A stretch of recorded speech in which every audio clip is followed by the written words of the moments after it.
The standoff between a man and law enforcement in the Brighton area is over, and that man has died. Thanks for joining us. I'm Sam Shocker. We were following the situation all morning, but deputies first arrived on scene last night.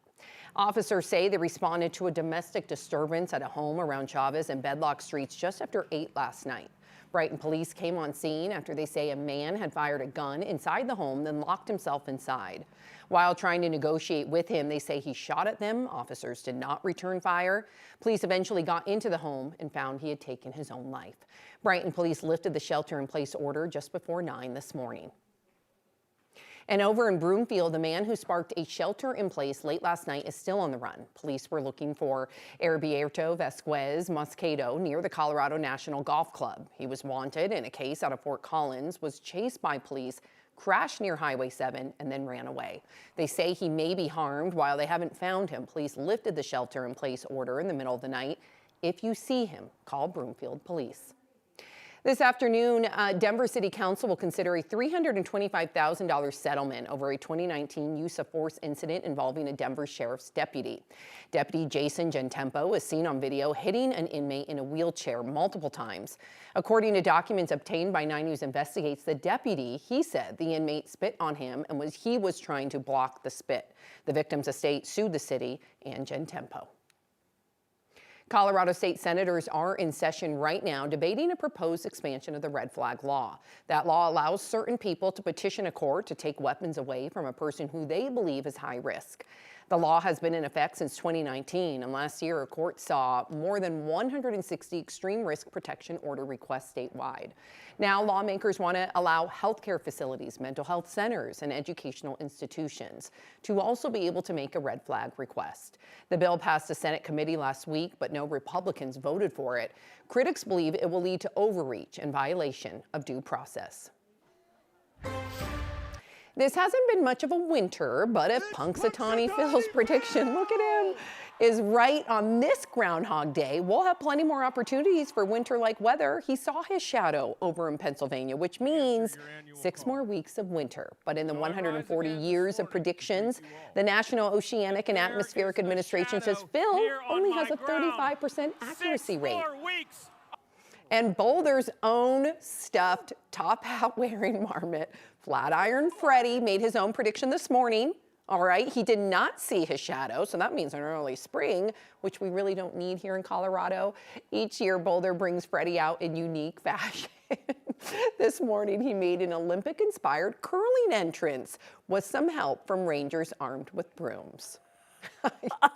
I know, Keely, our 9 News Weather Impact Team meteorologist Keely Chalmers with us now. Keely, I gotta ask you, since you're a meteorologist, what do you think of these predictors? Oh, they're funny. That's what they make me chuckle. And Phil is so cute, so cute. But a 35% accuracy rate, that is just, you know, in the science world, not that great, Phil.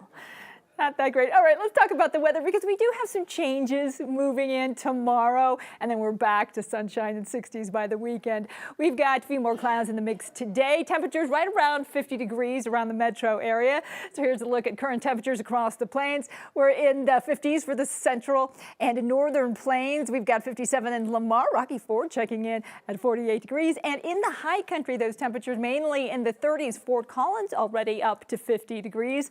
Live radar, we're quiet right now, not seeing too much other than that moisture moving in, a little bit of southwesterly flow bringing in some cloud coverage. We'll see a little bit more clearing as we head into the evening hours, so you can see the clearing, temperatures climbing into the mid to upper 50s by about 3 o'clock this afternoon. We're back down into the 40s by 6, 10 o'clock we're back down into the 30s. So taking a look at your weather headlines for today, cloudy and mild, snow showers returning to the forecast tomorrow.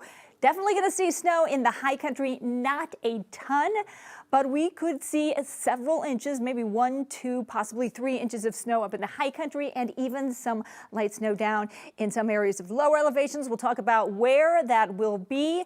And we're talking about 50s and 60s once again as we head into the second half of the week and into the weekend. We'll talk about just how warm it's going to get and track that snow in the forecast for tomorrow, coming up in your complete forecast in just a bit. Keely, thank you. The girls hockey team from California that saw some of its members in that deadly crash on I-70 last week went on to win the Western Girls Hockey League Finals in Littleton yesterday. Members of the team were in a van last Thursday when a snowplow driver lost control and crashed into their van. The person killed was a player's father who was driving. Several others were hurt. The team told us they wanted to compete for the families involved, and yesterday they won the championship in an overtime thriller. Our hockey community is not as big as like basketball or football, but we're all one giant community and we all support each other, and my mind was just like, I'm so grateful to be a part of this. Powerful. According to the team, the father was well recognized in the tattooing community. Artists in California have helped raise more than $50,000 for the family. A transformer failure knocked out power to hundreds of thousands of XL and Core Electric customers yesterday afternoon. The outage started at an XL substation in Aurora, quickly spread across the grid. This impacted traffic signals, RTD service, and even operations at Denver International Airport. Some neighbors say the outage came with a loud bang. It was that big, like a sonic boom. It was like boom, kind of the whole house kind of shook. And then about a half an hour later, another one happened. And XL says the failed transformer damaged nearby equipment, creating a cascading effect across the system.